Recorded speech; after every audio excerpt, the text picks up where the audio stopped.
Halil'cim sen daha yenisin bak piyasayı bilmiyorsun. Ben bugünlere kolay gelmedim. Beni aynen izle bak şimdi sana neler göstereceğim. Alo kardeşim evet. Senden örnek logo tasarımı istemiştim geldi onlar. Ama açık söyleyeyim yani hiçbiri bizim firmamızı tam anlamıyla yansıtmıyor yani. Benim içim ısınmadı. O yüzden seninle çalışamayacağız kusura bakma. Üzüldüm abi kaç gündür emek ediyordum ama neyse sağlık olsun. Tamam görüşürüz hadi. Kendine iyi bak. Peki abi görüşmek üzere. Şimdi bu arkadaş 5 tane logo yapmış. Yalnız hepsi de efsane logolar ha. İçlerinden bir tanesini özellikle beğenmiştim. Sen şimdi diyeceksin abi niye o zaman kabul etmedim beğenmedim dedin. Bu arkadaş logoyu 1000 liraya yapıyormuş. Çakala bak çakala. Logoya 1000 lira verilir mi? Oturuyorlar bilgisayarın başına 2 çizik atıp 1000 lira para istiyorlar. Vay işe bak. Bak şimdi birini daha arayacağım bak. Alo dostum şimdi ben sana bir tane logo attım. Bu logonun aynısını bana çizebilir misin? Evet aynısı. Ne kadar yaparsın bu işi? 50 liraya çizersin.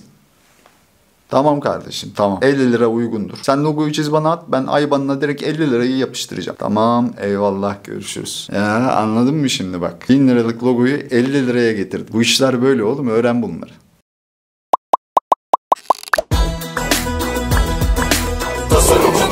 Tasarımcı dayı.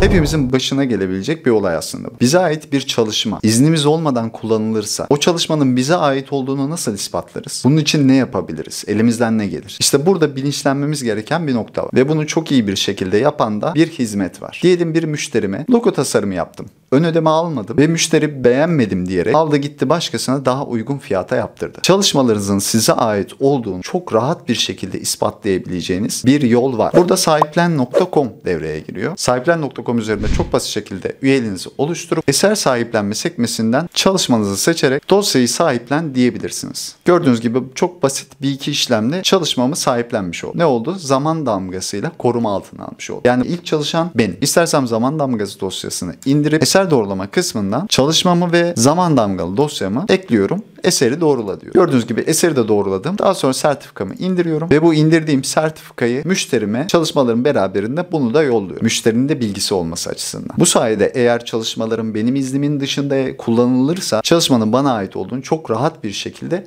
ispatlayabiliyorum. Bu kendimizi güvence altına almamız için çok değerli bir olay. Aynı zamanda zaman damgasının seri numarasıyla isteyen kişi bunun doğruluğunu teyit edebilir. Seri no sorgulama kısmı var. Ne olmuş oldu? 5070 sayılı kanunla zaman damgalı olarak çalışmamızı koruma altına almış olduk. Bu işlemi yapmak inanılmaz ekonomik ve inanılmaz kolay. Koruma altına almak istediğiniz her çalışma için bir kontör alıyorsunuz ki 5 kontör zaten burada 45 lira gördüğünüz gibi. Oldukça uygun bir fiyat. Kaç çalışmanız varsa, kaç çalışmanızı koruma altına almak istiyorsanız dilediğiniz miktarda kontör paketi satın alabiliyorsunuz. Tabii ki Tasarımcı Dayı kanalı abonelerine özel de bir avantajımız var. Eğer siteye kayıt olduğunuz mail adresinizde Tasarımcı Dayı kodunu promosyon@sahiplen.com mail adresine gönderirseniz 5 kontör satın aldıysanız 2 kontör, 10 kontör aldıysanız 5, 25 aldıysanız 15, 50 kontörlük paketi aldıysanız 35 ve eğer 100 kontörlük paketi satın aldıysanız 85 kontör size hediye olarak verilecek. Bu avantajdan da kesinlikle faydalanmanızı isterim. Tabii bu sadece bizim sektörümüzde değil. Diğer sektörlerde de bunu kullananlar çok. Hatta birçok sanatçı da bu site üzerinden faydalanıyor. Örneğin bendeniz burada tüm yaratıcı arkadaşlara tavsiye ediyorum. En güzeli de sadece müzik eserleri için olmaması. Siteden işlemi yapmam bir dakikamı almadı.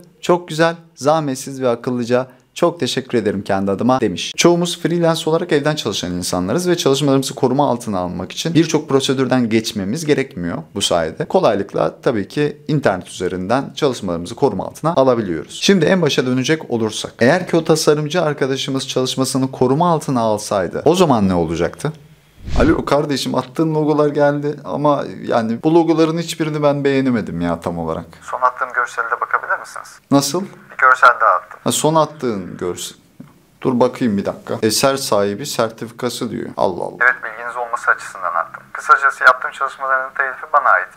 Bu size sunduğum logoları herhangi bir şekilde bir yerde kullanamazsınız. Yani 5070 sayılı kanun gereği tüm çalışmalarımı koruma altına aldım. Bilginiz olması açısından söylemek istedim. Yok ben zaten hiçbir yerde kullanmam. Niye kullanayım kardeşim yani senin çalışmalarını? Bak bir şey daha öğrenmiş oldum. Sağ ol. Sağ ol kardeşim. Rica ederim. Oldu. İyi günler. Görüşmek üzere. Şimdi gösterecektim ama çocuk yavan çıktı yani. Kusura bakma. Neyse bulacağız artık bir çaresini ya. Yaparız yani. Bir 10 liraya logo yapan birkaç kişi vardı. Onlara bari bakayım. Abi. Sen günlerce çalış, emek ver. Daha sonra bu emek verdiğin çalışmayı senin iznin olmadan başkası gelip kullansın. Sizce olur mu böyle bir şey? Bence olur.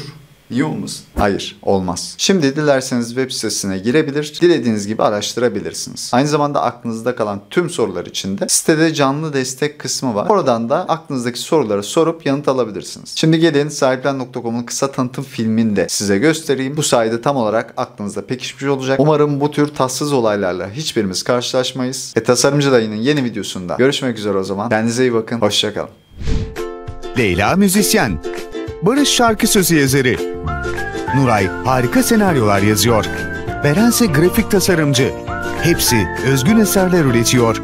Ortak sorunları ise ürettikleri eserlerin kendilerine ait olduğunu ispatlamak ve telif hakkını almak. Leyla tam da telif hakkını ispatlamaya yönelik yöntemler oldukça zahmetli, ayrıca resmi kurumlarda sıra beklemek ve prosedürlerle uğraşmak çok zaman alıcı ve masraflı diyecekti ki Sahiplen.com'la tanıştı. Sahiplen.com'la evinden çıkmadan tasarımlarını 5070 sayılı kanun kapsamında zaman damgasıyla koruma altına alan Beren, telif problemini ekonomik ve pratik bir yöntemle çözmenin mutluluğunu yaşıyor. Sahiplen.com kullanıcıları eserlerinin başkaları tarafından çalınma korkusu olmadan üretiyor ve sanatının keyfini çıkarıyor. Sahiplen.com, evde kal, eserine sahip çık. Girme siteye girme. Bak ekmeğimize taş koydular. Görüyor musun? Yeni icat çıkarıyorlar. Sahiplenmeyeydi iyiydi.